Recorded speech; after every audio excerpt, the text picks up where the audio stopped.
Les orientations budgétaires de la collectivité régionale, c'est le moment où, effectivement, où on fixe le cap de travail pour l'année 2013 et pour les années qui suivent. Donc ce que nous avons souhaité, 3 éléments fondamentaux. Le premier, c'est bien évidemment de respecter scrupuleusement tous les engagements que nous avons pris auprès des Réunionnais, donc aussi bien en ce qui concerne les grands chantiers que sur la politique de justice sociale et en ce qui concerne bien évidemment la dimension économique autour du tourisme. Donc, respecter d'abord les engagements qui ont été pris. Tenir compte ensuite, deuxième aspect, tenir compte ensuite donc de la situation d'urgence et d'extrême urgence dans laquelle on se trouve aujourd'hui à La Réunion. Donc il y a des actions que nous sommes amenés à engager au nom de la collectivité régionale pour pouvoir effectivement mieux accompagner les entreprises, mieux accompagner les Réunionnais et ceux qui notamment sont le plus en difficulté, comme nous l'avons fait en 2012 par exemple à travers l'intervention auprès d'Air Austral ou encore donc sur le programme que nous avons mené en ce qui concerne le carburant et le gaz, puisque sur cette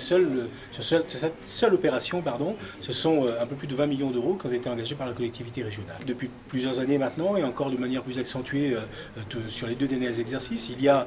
de la part de l'État donc une certaine part de frilosité et un recul donc, dans son engagement. Ça veut dire donc pour les collectivités locales et notamment pour la collectivité régionale donc des recettes en moins, et donc l'obligation pour nous d'être encore plus intransigeant